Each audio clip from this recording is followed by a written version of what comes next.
అందరికీ నమస్కారం.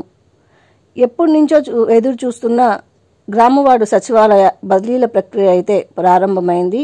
ఈ రోజే గ్రామవార్డు సచివాలయ ఎంప్లాయీస్కి సపరేట్గా ఒక జీవో అయితే రావడం జరిగింది. దీని గురించి పూర్తి విశేషాలు ఈ వీడియో ద్వారా తెలుసుకుందాం. గ్రామవార్డు సచివాలయ ఎంప్లాయీస్కి ఉన్న కొన్ని సందేహాలైతే ఈ వీడియో ద్వారా తెలుసుకుందాం. చాలామంది ఇటీవలే గ్రామవార్డు సచివాలయాల్లో సెకండ్ ఫేజ్లో రిక్రూట్ అయిన వాళ్ళు ఉన్నారు. వారందరికీ కూడా చాలా వరకు డౌట్ అయితే ఉంది. వాళ్ళకు కూడా ఈ ట్రాన్స్ఫర్స్ ఉంటాయా ఉండదా అన్న డౌట్ అయితే ఉంది. సో సెకండ్ ఫేజ్లో జాయిన్ అయిన వాళ్ళకి ఎవరికి కూడా అయితే ట్రాన్స్ఫర్స్ అయితే ఉండదు. ఎవరికైతే 5 years కంప్లీట్ అవుతుందో, అంటే October 2nd అయితే అందరికీ 5 years అయితే కంప్లీట్ అవుతుంది.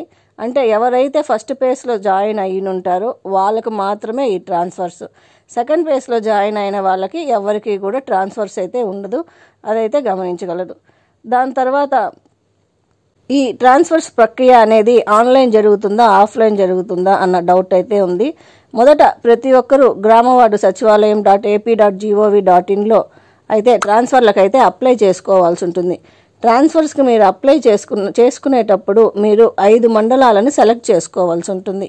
అంటే చాలామందికి డౌట్ కూడా ఉంది, విత్ ఇన్ ద మండల్ ట్రాన్స్ఫర్సా లేదా అవుట్ ఆఫ్ ద మండలా లేదా అవుట్ ఆఫ్ ద డిస్ట్రిక్టా ఇంటర్ డిస్ట్రిక్ట్సా అన్న డౌట్ కూడా ఉందన్నమాట. కాబట్టి ఇక్కడ ఏంటంటే with in the mandal transfers అయితే లేవు, అవుట్ ఆఫ్ మండల్ ట్రాన్స్ఫర్సే ఉన్నాయి. అంటే మీరు 5 మండలాలు అయితే మాత్రం మీరు సెలెక్ట్ చేసుకునే అవకాశం అయితే ఆన్లైన్లో కల్పించారు.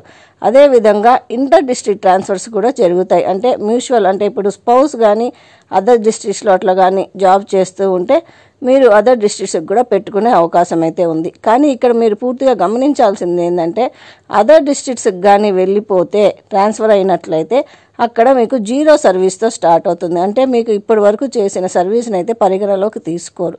అది కాస్త గమనించుకోగలరు. దాని తర్వాత ఈ ట్రాన్స్ఫర్స్ అనేది కొత్తగా ఫామ్ అయిన డిస్ట్రిక్ట్స్ ద్వారా తీసుకుంటారా లేదా పాత డిస్ట్రిక్ట్స్ ప్రకారమే తీసుకుంటారా అంటే పాత డిస్ట్రిక్ట్స్ ప్రకారమే తీసుకుంటారు.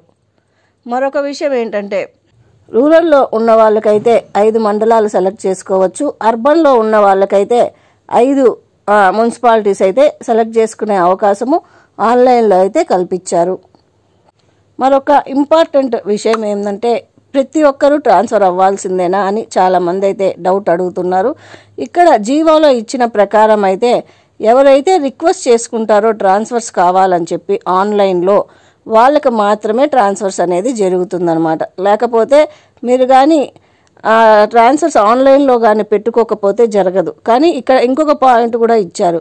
ఏంటంటే ఒకవేళ అడ్మినిస్ట్రేటివ్ పర్పసెస్ కోసమని మన పై అథారిటీసే కానీ, అంటే మీ కన్సర్న్ డిపార్ట్మెంట్ హెడ్స్ కానీ అడ్మినిస్ట్రేటివ్ కన్వీనియన్స్ కోసం కానీ మార్చాలి అనుకుంటే వాళ్ళే మార్చచ్చును.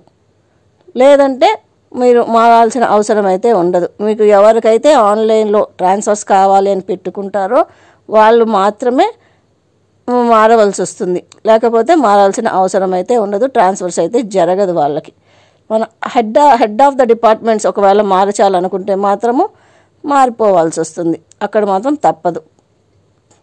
ఇంకొక ఇంపార్టెంట్ విషయం ఏమంటే ఒకవేళ ఎవరన్నా సరే ట్రాన్స్ఫర్స్ సెలెక్ట్ చేసుకునేటప్పుడు మండల్స్ సెలెక్ట్ చేసుకునేటప్పుడు వాళ్ళు నేటివ్ మండల్ మాత్రం అయి ఉండకూడదు.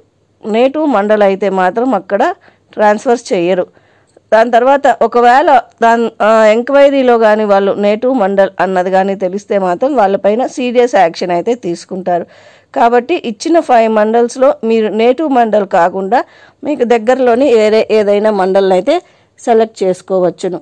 ఇది పూర్తిగా ఆన్లైన్లోనే చేసుకోగలరు. ఆఫ్లైన్ రిక్వెస్ట్ ఏవి కూడా పనిచేయవు.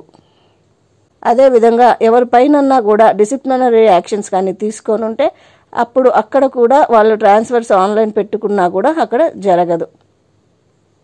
మరొక ఇంపార్టెంట్ విషయం ఏమంటే ట్రాన్స్ఫర్స్కి అప్లై చేసుకునే ముందు ఒకవేళ అర్బన్లో పనిచేసే వాళ్ళైతే మున్సిపల్ కమిషనర్ దగ్గర, రూరల్లో పనిచేసే వాళ్ళైతే కన్సర్న్ ఎంపీడీఓ దగ్గర ఖచ్చితంగా నో డ్యూ సర్టిఫికేట్ అయితే తీసుకోవాలి.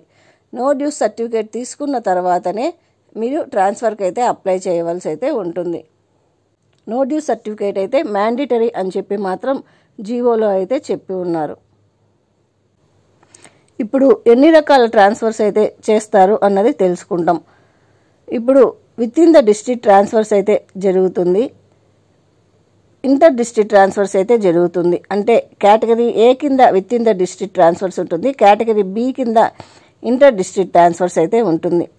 విత్ ఇన్ డిస్ట్రిక్ట్ ట్రాన్స్ఫర్స్లో ఎవరెవరికి తీసుకోవచ్చు అంటే సింగిల్ ఉమెన్ విడో కన్సిడర్ చేస్తారు, మెడికల్ గ్రౌండ్స్ ఏదన్నా మెడికల్ ఇష్యూస్ ఉంటే వాళ్ళని కన్సిడర్ చేస్తారు, స్పౌస్ కేసెస్ ఒకవేళ స్పౌస్ ఇద్దరు wife and husband government employees అయితే ఆ స్పౌస్ కేసెస్ని కూడా కన్సిడర్ చేస్తారు. 4వది మ్యూచువల్ ట్రాన్స్ఫర్స్ కానీ పెట్టుకున్నా కూడా పరిగణలోకి తీసుకుంటారు. అదే ఇంటర్ డిస్ట్రిక్ట్ ట్రాన్స్ఫర్స్లో స్పౌస్ గ్రౌండ్స్ అంటే హస్బెండ్ వేరే దగ్గర వైఫ్ వేరే దగ్గర కానీ పనిచేస్తున్నట్లయితే ఇద్దరిని ఒకే డిస్ట్రిక్ట్లో చేసుకునే అవకాశం అయితే కల్పిస్తారు. అదేవిధంగా మ్యూచువల్ రిక్వెస్ట్కి కూడా అవకాశం అయితే ఉంటుంది. ఒకవేళ మీరు కానీ బదిలీల కోసమని ఆన్లైన్లో దరఖాస్తు చేసుకుని మీరు కానీ కౌన్సిలింగ్ కానీ అటెండ్ అవ్వకపోతే మీ రిక్వెస్ట్ అయితే క్యాన్సిల్ అవుతుంది. అటువంటి వారికి అయితే ట్రాన్స్ఫర్స్ అయితే జరగవు. మీరు ఒకవేళ ట్రాన్స్ఫర్స్ మీ అంతటి మీరు పెట్టుకోకపోయినా కూడా అత్యవసర పరిపాలనా అవసరాల రీత్యా గ్రామవార్డు సచివాలయ ఉద్యోగుల యొక్క అపాయింట్మెంట్ అథారిటీ వాళ్ళు ఏ గ్రామవార్డు సచివాలయ ఉద్యోగిని అయినా కూడా బదిలీ చేయుటకు అధికారం అయితే ఉంటుంది. కాబట్టి ఇది గమనించగలరు. మీరు ఆన్లైన్లో ట్రాన్స్ఫర్స్కి అప్లై చేసేటప్పుడు మీ దగ్గర ఎటువంటి డాక్యుమెంట్స్ ఉండాలి అన్నది ఇప్పుడు తెలుసుకుంటాం.